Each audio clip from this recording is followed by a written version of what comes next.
সুপ্রভাত বন্ধুরা, আশা করি আপনারা সবাই ভালো আছেন। আপনাদের সঙ্গে আমিও ভালো আছি। চলে এসেছি আজ রান্নাঘরে কচু শাক বানাতে। চিংড়ি মাছ দিয়ে কচু শাক। তো ভাবলাম এটা আপনাদের সঙ্গে শেয়ার করি। কচু শাকগুলো আমি কেটে নিয়েছি, কচু ডাঁটাগুলো এমনি করে। এবার কুকারেতে দুটো সিটি লাগিয়ে নেব। যতক্ষণ এটা হচ্ছে ততক্ষণ আমি পেঁয়াজ, রসুন আর লঙ্কা কেটে নিচ্ছি। দেখুন কচু শাকটা হয়ে গেছে। সর্ষের তেল দিয়ে প্রথমে চিংড়ি মাছগুলো ভেজে নিলাম। অল্প চিংড়ি মাছ আছে যেহেতু অল্প কচু শাক। মাছটা যতক্ষণ ভাজা হচ্ছে ততক্ষণ আমি পেঁয়াজ, রসুন আর কাঁচা লঙ্কা পিষে নিচ্ছি মাছটা মধ্যে দেওয়ার জন্যে। এই খুব ভালো হয় পেঁয়াজ পিষে দিলে পরে, একবার দিয়ে দেখতে পারেন, বেশ ভালো লাগে খেতে। আর কয়েকটা কাঁচা লঙ্কা দিলাম। একটু আমি গুঁড়ো লঙ্কা গুঁড়োও দেবো, শুকনো লঙ্কার গুঁড়ো। পেঁয়াজ, রসুন আর কাঁচা লঙ্কাটা খুব ভালো করে পেশা হয়ে গেছে, তবে একদম ফাইন পেস্ট করে নিই, একটু দানা দানা আছে।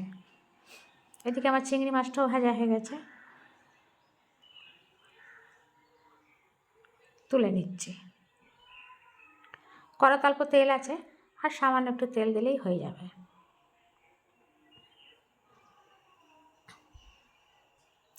দিয়ে দিলাম কালো জিরে, দিয়ে এই পেঁয়াজ ভাজাটা ভেজে নেবো ভালো করে। যেহেতু রসুন আর পেঁয়াজ আছে, কাঁচা গন্ধটা চলে যাবে, ভাজাটাও হয়ে যাবে।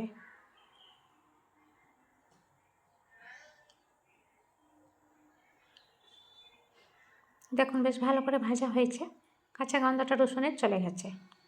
এবার এর মধ্যে কিছু মশলা দেবো। মশলার মধ্যে দেবো হলুদ গুঁড়ো, ধনে গুঁড়ো আর শুকনো লঙ্কার গুঁড়ো, আর দিলাম পরিমাণ মতো নুন। আমি চিনি দিচ্ছি না, আমাদের বাড়িতে সুগার আছে বলে, তবে এতে চিনি দিলে খুব ভালো লাগবে খেতে। আর চিনি দিলেই, আমি চিনি দিয়ে আগে করতাম, যেহেতু সুগারের জন্য চিনি দিলাম না। এবার কচু ডাঁটাগুলো যে সেদ্ধ করে রেখেছিলাম সেগুলো দিয়ে দিলাম। দিয়ে গ্যাসটা কম করে খুব ভালো করে মশলার সঙ্গে ভেজে নিচ্ছি। বেশ ভালো করে ভাজা হয়ে গেলে তবে এর মধ্যে মাছগুলো দিয়ে দেবো। এই পর্যন্ত বন্ধু ভিডিওটা দেখেছেন, কেমন লাগলো জানাবেন। আশা করি ভালো লেগেছে। ভালো লাগলে পরে একটা লাইক করে দিন না, একটা সাবস্ক্রাইব করে দেবেন প্লিজ। দিলাম মাছটা দিয়েও খুব ভালো করে ভেজে নিচ্ছি, যাতে চিংড়ি মাছের গন্ধটা কচু শাকে চলে যায়। চিংড়ি মাছের গন্ধটা বেশ আলাদাই, বেশ মিষ্টি মিষ্টি লাগে, আর দূর পর্যন্ত যায় গন্ধটা। যেমন আমরা ইলিশ মাছ ভাজি, ঠিক চিংড়ি মাছ ভাজলেও গন্ধটা বেশ দূরে চলে যায়।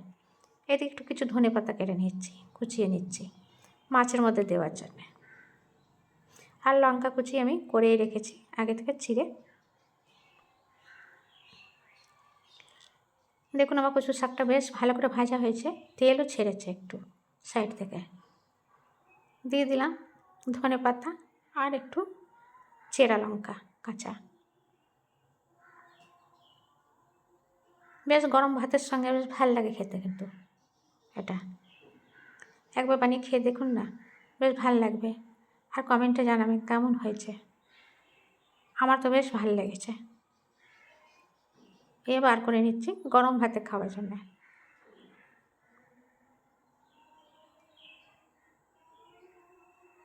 তো বন্ধুরা, ভিডিওটা ভালো লেগেছে অবশ্যই একটা লাইক করে দেবেন প্লিজ। আপনারা ভালো থাকবেন, সুস্থ থাকবেন। আরও জানাই ভিডিওটার সঙ্গে অনেকক্ষণ জুড়ে থাকবার জন্যে আপনাকে অনেক অনেক ধন্যবাদ। আবারও দেখা হবে একটা রান্না নিয়ে। কেমন হয়েছে কমেন্টে জানাবেন প্লিজ। নমস্কার।